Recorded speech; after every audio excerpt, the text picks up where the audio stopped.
Hey everyone, welcome back to the channel Litverse by Ankita. So आज की video थोड़ा ख़ास है। ज़्यादा टाइम नहीं लूँगी, सिर्फ 2 मिनट का टाइम लूँगी आप लोगों का। लेकिन आज की वीडियो हम एक बहुत ही इम्पॉर्टेंट टॉपिक पे बना रहे हैं जिसका नाम है स्ट्रैटेजी। या आप सबने सही सुना, आज हम लोग स्ट्रैटेजी पे बात करने वाले हैं।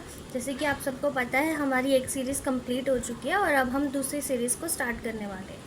लेकिन दूसरी सीरीज़ को स्टार्ट करने से पहले मैं आप लोगों को बताना चाहूँगी कि हमें किस तरीके से काम करना है, क्योंकि आप सब आ रहे हैं जो कि दिसंबर में है। तो हम सबको पता है दिसंबर में एग्ज़ाम्स है और अभी आपका असाइनमेंट प्रोसेस भी चल रहा होगा, असाइनमेंट सबमिशंस भी चल रहे होंगे और जनवरी वाले बच्चों के लिए तो और ज़्यादा हेडेक की बात है। लेकिन जैसे कि ये सब कुछ चल रहा है और मुझे पता है अभी बहुत से बच्चे इग्नू में ऐसे होते हैं जो लोग रेगुलरली स्टडी नहीं कर सकते। मतलब ऐसा भी है कि कुछ बच्चे जॉब कर रहे हैं और कुछ ऐसे हैं जो कहीं जॉब नहीं कर रहे but still they have no time to study. So अभी ये जो स्ट्रैटेजी वीडियो है आप सभी के लिए है, क्योंकि इस स्ट्रैटेजी वीडियो में हम लोग बात करने वाले हैं कि इग्नू के इंग्लिश लिटरेचर स्टडीज़ को हमें किस तरीके से टैकल करके चलना है, कैसे हम इसको कवर अप कर लेंगे बिना प्रेशर के, बिना किसी ओवरलोड के, और हम एक अच्छा स्कोर भी ला सकते हैं एग्ज़ाम्स में। सो पहले बात कर लेते हैं सिलेबस के बारे में। इंग्लिश लिटरेचर के सिलेबस में बहुत ही वास्ट सिलेबस है। पहली बात तो ये, क्योंकि इसमें इंडियन लिटरेचर भी है और इंडियन लिटरेचर के अंदर ही, क्योंकि अभी हम सिर्फ इंडियन लिटरेचर की बात कर लेते हैं, वही हम पढ़ रहे हैं, तो इंडियन लिटरेचर के अंदर भी बहुत सारी ऐसी चीज़ें हैं जिन्हें सबको हमें याद रखना है और वो ईजी नहीं है। ठीक है, तो मैं आप सबको बता दूं, हम लोग जो पढ़ाई करना स्टार्ट करेंगे वो हम स्टार्ट करेंगे MEG 10 से। वाई हमने MEG 10 पहले क्यों लिया? क्योंकि जो MEG 10 है ना, उस बुक का नाम अगर आपने ध्यान से पढ़ा होगा तो it is Indian English literature. ठीक है, यानी कि अगर हमें इंडियन इंग्लिश लिटरेचर पढ़ना है तो पहले हमें उसका हिस्टोरिकल कॉन्टेक्स्ट जानना होगा कि इंडिया में इंग्लिश जो है वो कैसे सेटल हुई, कैसे इस्टेब्लिश हुई। तो जब हम वो जान लेंगे तभी तो हम अगला स्टेप लेंगे। और अगर मान लो हम कोई और बुक पढ़ लेते हैं, जैसे कि हम MEG 7 या MEG 14 दोनों में से कोई सा भी उठा लेते हैं, तो कुछ ना कॉन्टेक्स्ट बैठेगा नहीं। क्यों नहीं बैठेगा? क्योंकि ना वो फिर ऐसा लगेगा कि हम बीच में से पढ़ रहे हैं। अभी तो हमने राइटर्स के बारे में पढ़ा, फिर हमने हिस्ट्री पढ़ ली, फिर हमने ट्रांसलेशन पढ़ ली है, कुछ मतलब ही नहीं बनेगा, समझ ही नहीं आएगा। इसीलिए हम सीरीज़ के साथ कनेक्शन बनाते हुए चलेंगे। That is why I said कि MEG 10 हम पहले पढ़ेंगे। MEG 10 जिसका नाम है इंडियन इंग्लिश लिटरेचर। तो पहले हम ये जानेंगे कि इंडिया का इंग्लिश लिटरेचर कैसा है, उसके बाद हम बुक स्टार्ट करेंगे। बाय मिस्टेक गलत नेम मैंने प्रोनाउंस किया, the correct name is English studies in India, है ना। क्योंकि हम पहले हिस्टोरिकल कॉन्टेक्स्ट जानेंगे, हम ये जानेंगे कि इंग्लिश है जो इंडिया में आई कैसे, यानी कि इंग्लिश की जो स्टडीज़ है हमने इंडिया में करी वो कैसा था, क्या था, पहले हम वो जानेंगे। उसके बाद हम लोग जानेंगे इंडियन इंग्लिश स्टडीज़ लिटरेचर, यानी कि जब इंग्लिश इंडिया में स्टैब्लिश हो गई उसके बाद क्या पॉइंट बनता है, नेक्स्ट स्टेप क्या बनता है। डेफिनेटली फिर हम इंडियन लिटरेचर को पढ़ेंगे, यानी कि जो हमारे इंडिया के राइटर्स हैं उनके रिटन वर्क्स को हम लोग पढ़ेंगे, वो मैटर करेगा। ठीक है, जब हम वो वर्क पढ़ लेंगे उसके बाद में हम उन वर्क के ट्रांसलेशन पढ़ेंगे, तभी तो चीज़ें समझ में आएंगी ना। इसीलिए मैंने आपको बोला पहले MEG 10 फिर 7 फिर 14, तभी यहाँ का कॉन्टेक्स्ट बनेगा। ये मत देखना कि पहले 7 है तो 7 पढ़ेंगे, फिर 10 है तो 10, फिर 14 तो 14, नहीं।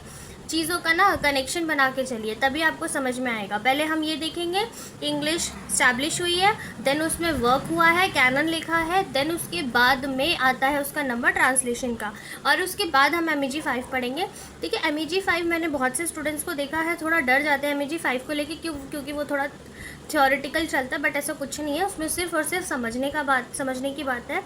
अगर आप लोग प्लानिंग कर रहे हैं नेट JRF के एग्ज़ाम के लिए तो वो आपके लिए बेस्ट है, क्योंकि MEG 5 ना लोग सोचते हैं इट इज़ टफ एग्ज़ाम और समथिंग, ऐसा बिल्कुल भी नहीं है, बहुत ही स्मूथ है। कुछ थ्योरीज़ हैं जो कुछ प्लेटो की है, कुछ कार्ल मार्क्स की है, और कुछ ऐसी पोएट्रीज़ के ऊपर है, तो वो इवन मैं तो ये कहूँगी कि वो आपके लिए ज़्यादा बेनिफिशियल है। इंडियन लिटरेचर तो आ ही रहा है, साथ में इंडियन लिटरेचर के साथ में उन्होंने एक लिंक बना दिया जो हमारा कनेक्शन टूटने ही नहीं दे रहा नेट से, क्योंकि हमें पता है नेट में ना ज़्यादातर ब्रिटिश के और अमेरिकन के क्वेश्चंस आते हैं, इंडियन लिटरेचर के 2-3 क्वेश्चंस आते हैं, राइट, लेकिन उन लोगों से ज़्यादा आते हैं। तो वो MEG 5 ने तो हमको ये बेनिफिट दे दिया कि हम उस चीज़ को ज़्यादा अच्छे से पढ़ सकें।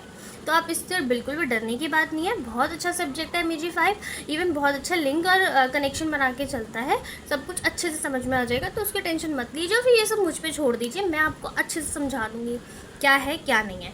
लंबा सफ़र है, आराम से चलेंगे, तय करके चलेंगे, सब चीज़ समझ के चलेंगे, ठीक है। तो उसकी टेंशन आप मत लीजिए, इसीलिए आज मैं ये स्ट्रेटजी वीडियो बना रही हूँ। अभी हमने ये समझ लिया सिलेबस क्या है, कैसे पढ़ना है, लेकिन अब हमारा एक इम्पॉर्टेंट पॉइंट आता है, दैट इज़ जो कि बात करता है स्टडी मटेरियल। अगर मैं आपको स्टडी मटेरियल का सजेशन दूं तो इग्नू का स्टडी मटेरियल बेस्ट है। अगर आप लोगों के पास में सॉफ्ट कॉपी नहीं है तो एक इग्नू की एप्लीकेशन भी आती है इग्नू प्लस के नाम से, इग्नू स्टूडेंट प्लस, एक वो भी है और एक नॉर्मल भी इग्नू का एप्लीकेशन है, 2 एप्लीकेशन अवेलेबल है इग्नू की, ठीक है। तो आप टेंशन मत लीजिए, अगर आप सॉफ्ट हार्ड कॉपी नहीं है तो आप सॉफ्ट से पढ़िए, ठीक है।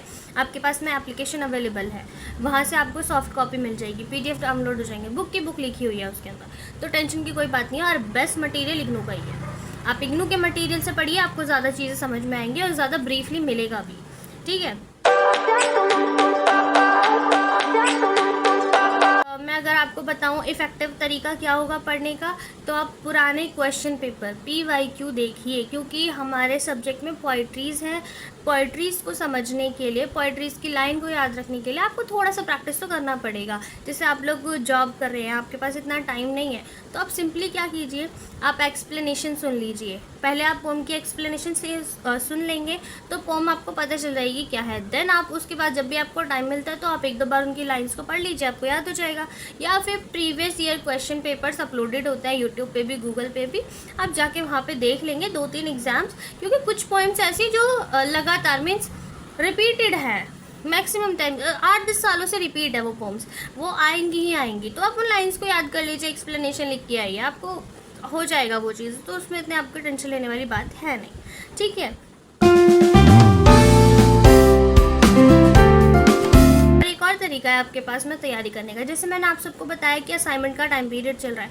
ज़्यादातर लोग क्या करते हैं, असाइनमेंट के क्वेश्चंस आंसर्स खरीद लेते हैं, ठीक है। 25 रुपये पर क्वेश्चन पेपर खूब चलता है कि 25 रुपये में आप आंसर खरीदिए, 50 रुपये में 2, 100 रुपये में 4, जो भी है, ऐसे आंसर्स बिक जाते हैं कि आप आंसर्स लीजिए, आंसर खरीदिए, और यहाँ तक कि आपको हैंड रिटन असाइनमेंट्स तक मिलते हैं, मार्केट में सब कुछ अवेलेबल है। लेकिन अगर आप मेरी माने, अगर आपको अच्छा स्कोर करना है ना, तो जो आपके असाइनमेंट के क्वेश्चन आ रहे हैं उनको प्रैक्टिस करो, आप अपने पास से लिखो, पढ़ के, लिख के, समझ के, क्योंकि कंटेंट आप पढ़ ही रहे हैं, आपको पता है वो क्वेश्चंस बाहर से तो है ही नहीं, उसी से या आप असाइनमेंट्स अपने खुद के क्वेश्चंस, आपके खुद के आंसर्स से बनाएंगे तो आपको ज़्यादा प्रैक्टिस होगा।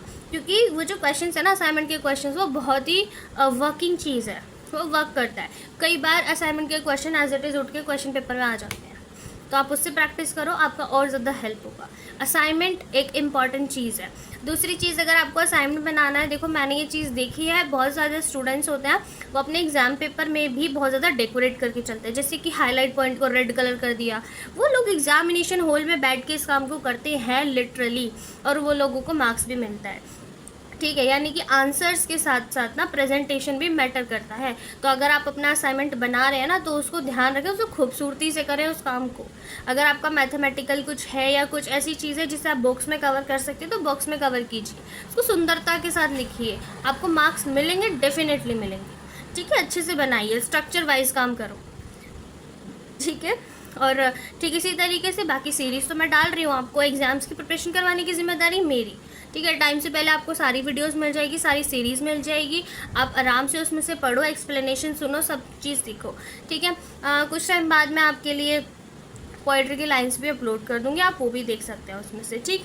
और ये सारा तरीका है, ये सारी स्ट्रैटेजी है जो आप यूज़ करते हैं अपने यूज़ कर सकते हैं अपने एग्ज़ाम्स के लिए। मेरे अकॉर्डिंगली तो ये बेस्ट वे रहेगा। आप असाइनमेंट के क्वेश्चंस की प्रैक्टिस करो, PYQ देखो, इन सब की प्रैक्टिस करो, पढ़ो, समरी सुनो, आराम से हो जाएगा, बिल्कुल भी हार्ड नहीं है। और वैसे भी इंडियन इंग्लिश लिटरेचर है, इंडियन तो हमारा कनेक्शन ही है, ऐसा कैसे हो सकता है कि हम इंडियन इंग्लिश लिटरेचर को ही ना समझ सकें।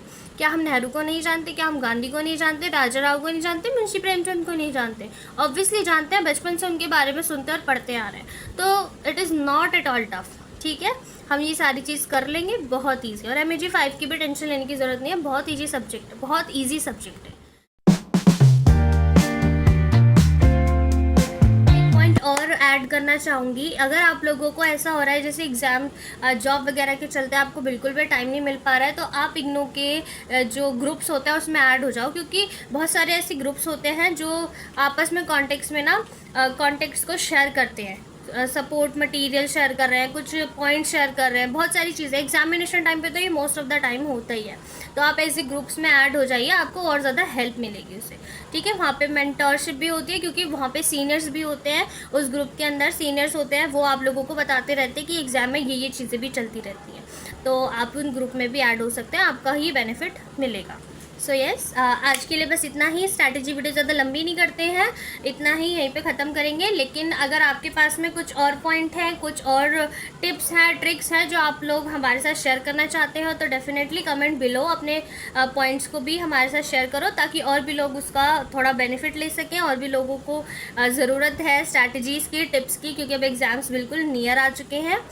तो अगर आप लोगों के पास भी कोई पॉइंट है, ट्रिक्स है, तो आप डेफिनेटली शेयर कर सकते हैं बाकी लोगों के साथ भी।